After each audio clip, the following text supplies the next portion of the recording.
عليكم ورحمة الله وبركاته. ازيكم حبايبي؟ عاملين ايه؟ يا رب تكونوا بخير.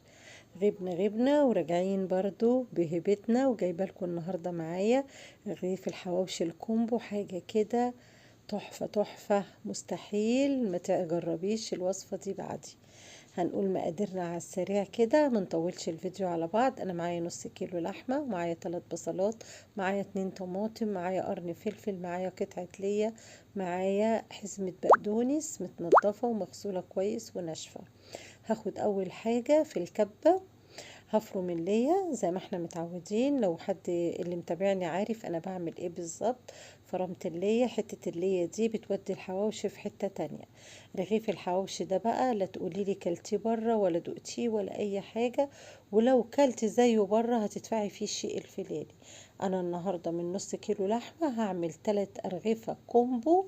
رغيف كبير من ابو 2.5 او ب3 جنيه، بيتقسم 4 تربع، بيبقى تحفة. يعني الوجبة دي تقضي 3 4 أفراد، ونص رغيف كمان، يعني عملوا لي 3 رغيفة ونص. يلا نكمل الوصفة ونقول ايه عملنا. ايه، رحنا فرمنا اللية وفرمنا البصل، وبعد كده هاخد الطماطم وقرن الفلفل برضو فرمناه، وكل المكونات ديت هحطهم كده في صينيه قدامي. وهجيب حزمه البقدونس اخرطها تخريط رفيع قوي قوي، ماخدش العروش التخينه من فوق، لا ابتدي اخد من اول الثمرات من تحت، يعني الجزء الطري في حزمه البقدونس من تحت كده. وهنحط ايه، ملح فلفل بهارات، وبعد كده ايه تاني، رشة جوزة الطيب، مش هنزود على كده. طبعا انا حاطه قرن فلفل سبايسي، اللي مش عايز يحط قرن الفلفل يحط شوية شطة يحط، اللي عايز يستغنى من ده او ده براحتك خالص. يعني دي بقى ايه، ذوقيات، بس الحواوشي مبيبقاش حواوشي الا لما يبقى شطة نار. تمام كده. هنمسك بقى كل المكونات دي ندعكها دعكة كويسة، نسمغها كده في قلب بعض لحد ما اللحمة تظهر لنا الخيوط الرفيعة اللي فيها. وخلاص على كده، وناخد بطرف اللسان كده ندوق. لو محتاجة شوية ملح نحط، مش محتاجة خلاص. وخدوا بالكم الحواوشي يعني اللحم يعني بياخدش لا ملح كتير، الملح بيبان في اللحمة. هناخد بقى الصينية دي بتاعتنا نحطها في التلاجة كده قيمة ساعة ولا حاجة، كل المكونات تتدخل على بعضها كده، واللحمة تطعم بطعم البصل والطماطم والفلفل والحاجة الحلوة اللي احنا حطيناها. بنجيب الرغيف نفتحه زي ما انتوا شفتوا كده، وبنفرد بقى، ناخد قطعة العجينة من اللحمة كده نفردها فيها بالتساوي.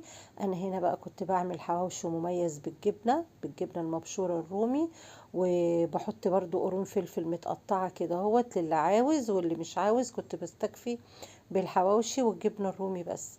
النهاردة الحواوشي بتاعي انا عاملاه كله باللحمة والجبنة الرومي، واللي عايز سبايسي بزود فلفل كمان. بصوا بوريكم، بفتح لكم الرغيف وبوريكم بتبططيه كده كويس عشان اللحمه تتوزع في انحاء الرغيف كلها. وبدهن الوش سمنه تكون كويسه كده من البيت، اوعي تدهني زيت ولا تدهني شحوم اللي هي ليا ولا كده على الوش، بتتحروق وبتغمق العيش وبتخليه وحش قوي. السمنه بتخلي لون الحواوشي، لون العيش جميل جدا، وبيبقى طعمه حلو، وبيبقى يعني فيه سنة القرمشة وطري في نفس الوقت، أكنك والله بتاكلي بغيشة مش حواوشي. الفرن طبعا هنا لازم يكون سخن.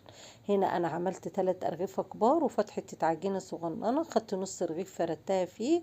وهكتر بقى الجبنة الرومي كده عشان ايه الحواوشي يعني ما كانش كتير. عملت معاهم شوية بطاطس كده بانيه محشية بالجبن الرومي وقليتها علشان تبقى الوجبة ايه، كاملة متكاملة، مع شوية مخلل مع شوية جرجير. وألف هنا وشفا للي هيجربه، هيعجبكم جدا. ويلا بقى شجعوني عشان ارجع انزل وصفات، والله بقف في القناة بسبب عدم التفاعل، وبلاقي يعني الموضوع كده مش هو. يلا اقول لكم ايه، السلام عليكم ورحمة الله وبركاته، وان شاء الله انتظروني في احلى الوصفات.